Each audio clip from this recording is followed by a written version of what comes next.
Love Luna. Hello, greetings, and welcome to another episode of Self-Love Lessons with Luna.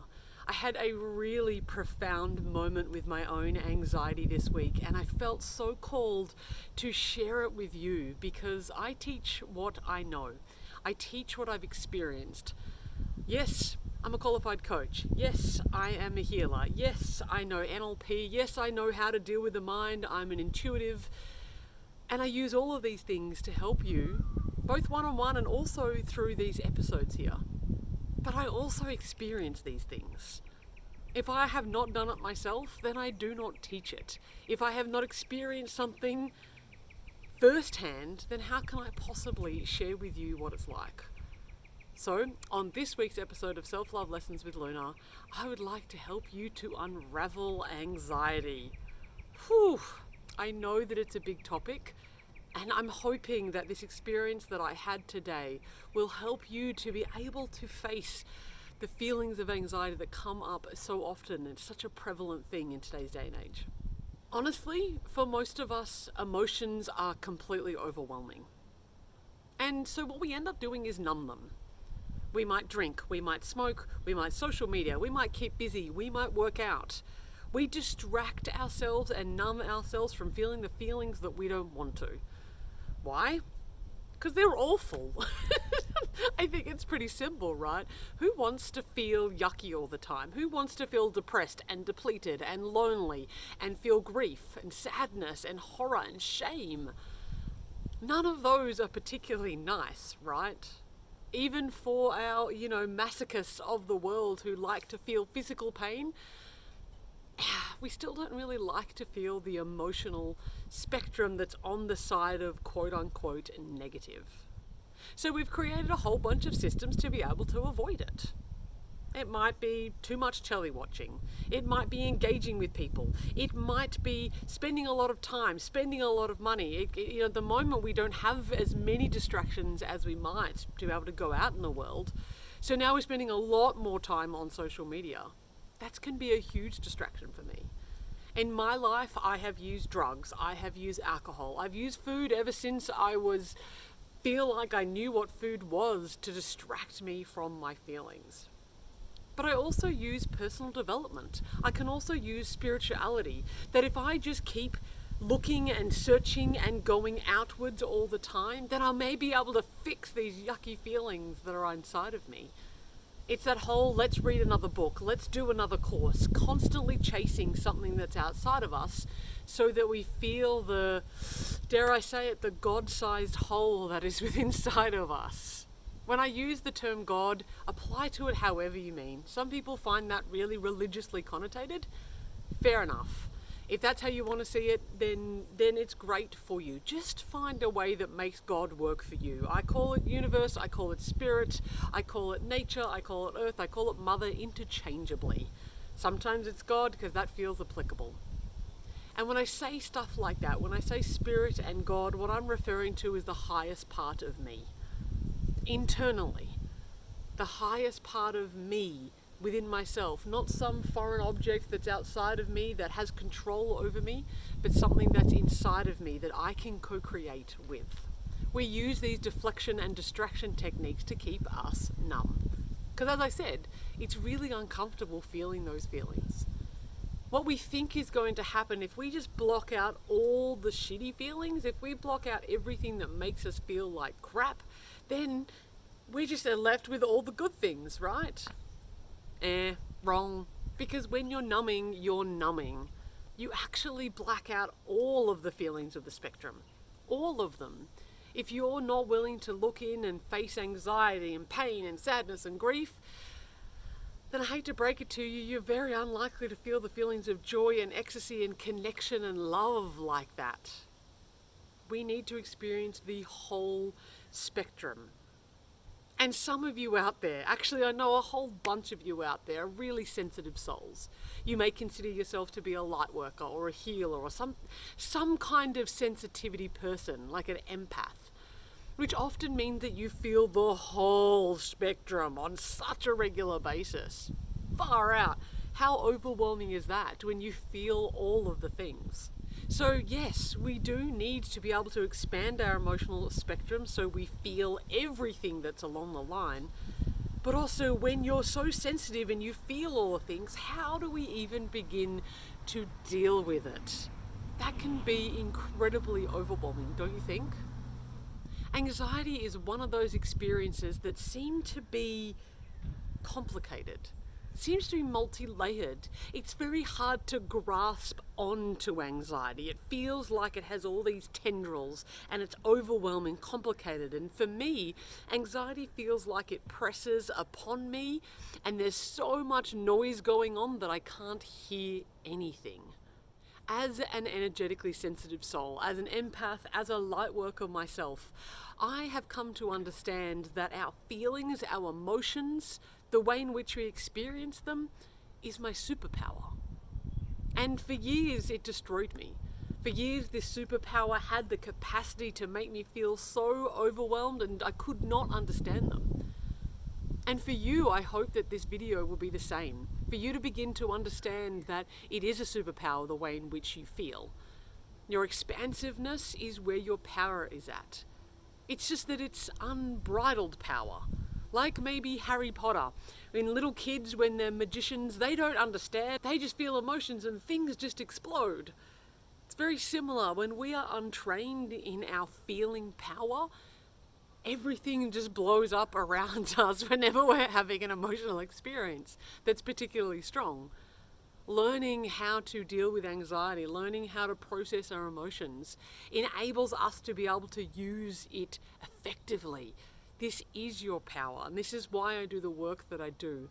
Help you to understand that the emotional sensitivity that you have is actually your greatest power.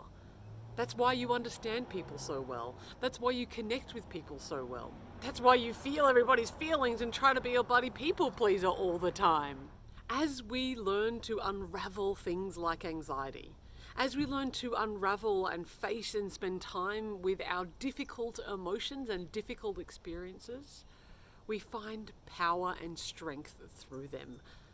Very often when I'm talking to clients doing kind of one-on-one work and in my group work, people get quite anxious, quite scared, quite fearful of actually facing the emotions. And yeah, we're scared because perhaps we don't want to and we don't want to feel gross. But there's also a part of us that understands on the other side of that, perhaps we're powerful. And I think that actually scares us more. Whoa, who will I be? If I'm able to master my emotions, if I'm able to understand them and have them not control me, but me be able to get them, what will I be capable of? And for many of us, that makes us quite uncomfortable. That feeling, who am I to shine? Who am I to feel good about myself? Who am I to feel so much in love that I might have the keys to the universe? Who am I to do that? Well, you know what? If any of this video so far is resonating with you, you are exactly the person. You were born for this.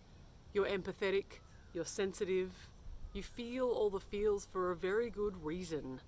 And it's time that you moved beyond those feelings so that you can tap into their innate power. Let me show you how. I've been doing this work for many, many years. I have a whole range of tools that I teach my clients and people in my groups. It's kind of like I'm a workman and I've got this whole shed full of tools, and depending on what the job is, depending on what the project is, I will go to my tools and I'll find which one works. And maybe I try to use a hammer for this particular nail and I go, it's not really working. I'm going to try a mallet. Oh, that one works a little better.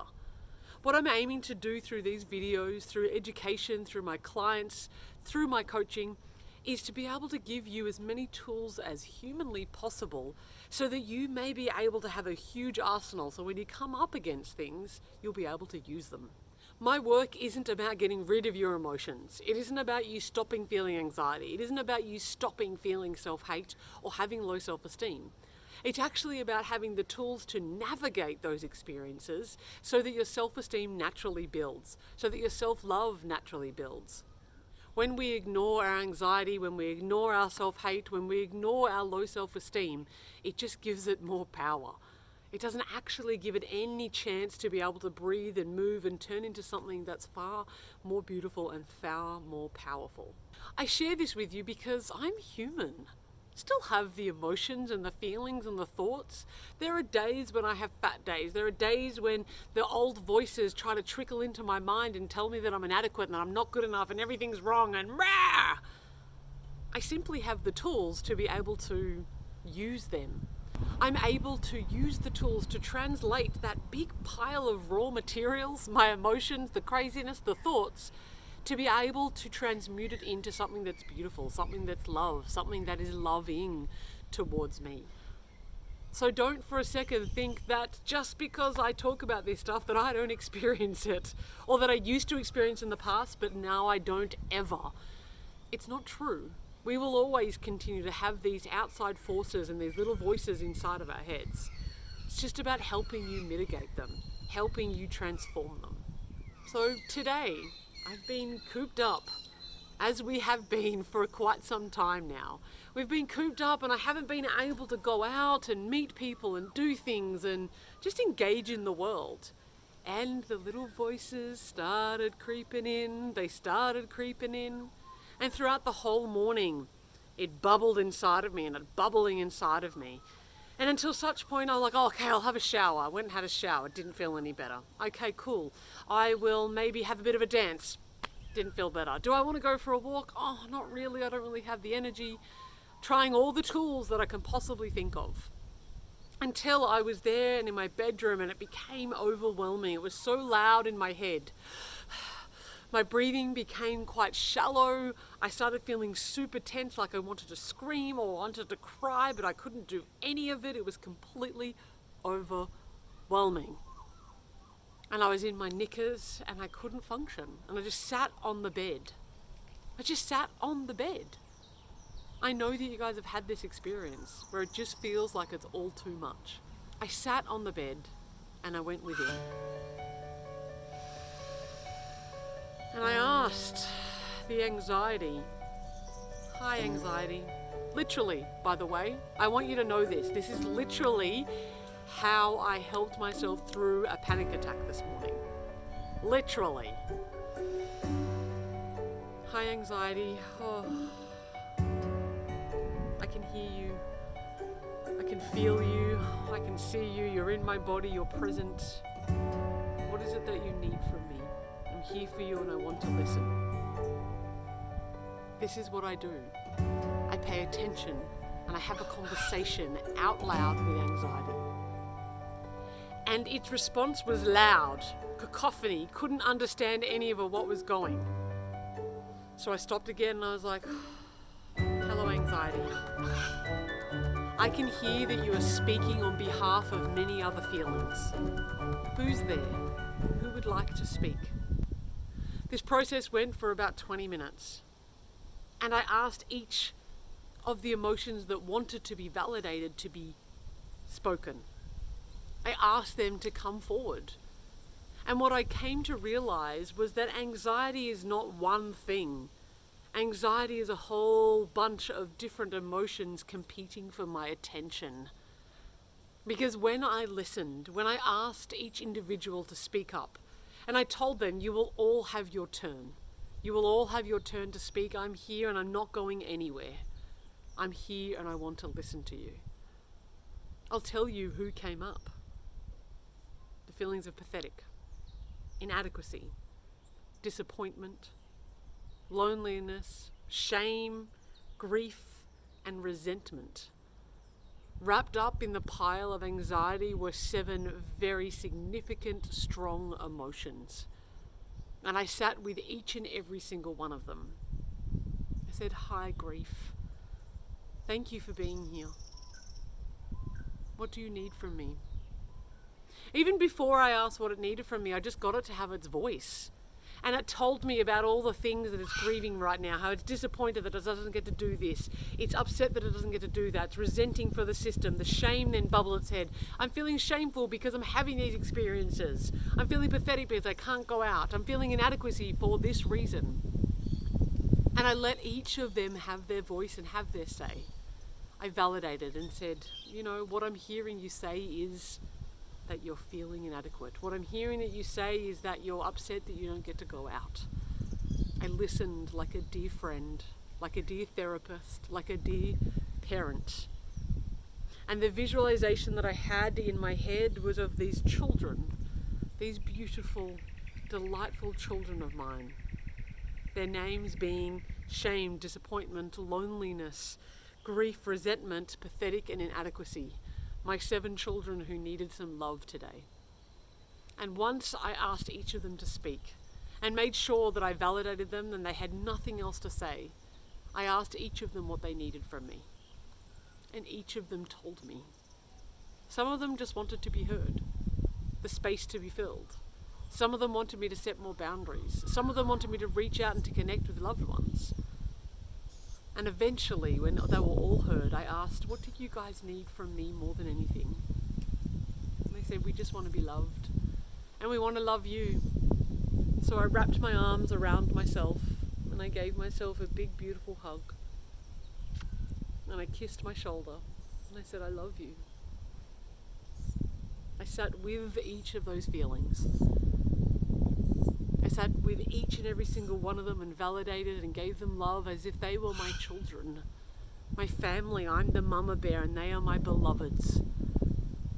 Yes, it's not comfortable to feel pathetic, but can you imagine being the pathetic who doesn't want to be seen, who doesn't want to be heard, who doesn't want to be validated?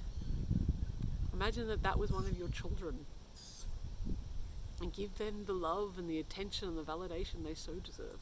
I welcomed them. I didn't tell them to go away. I didn't tell them that they couldn't be there. I didn't tell them that they shouldn't exist. I validated them.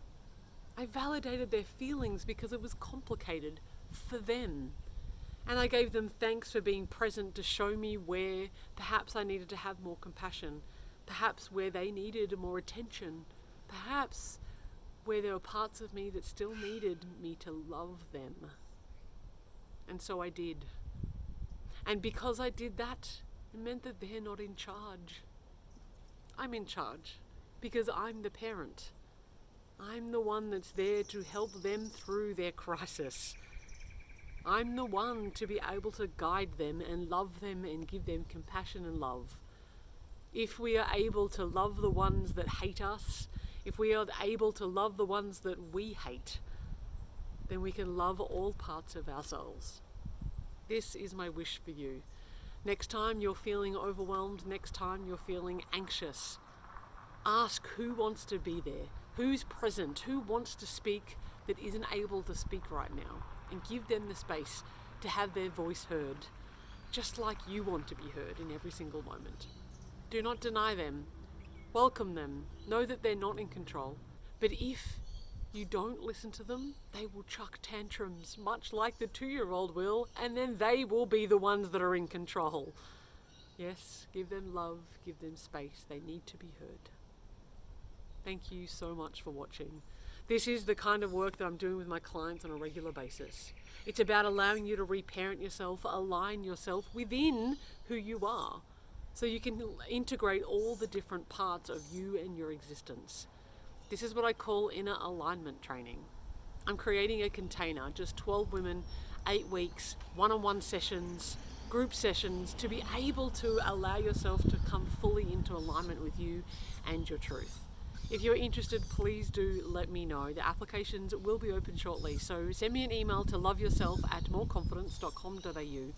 Give us a call, 0403 981 597, or shoot us through a text on whatever platform that we hang out on. Self-Love Lessons with Luna come out every single Friday, and I would love to know if you have any topics that you would like me to cover, and I'm able to because I've lived it.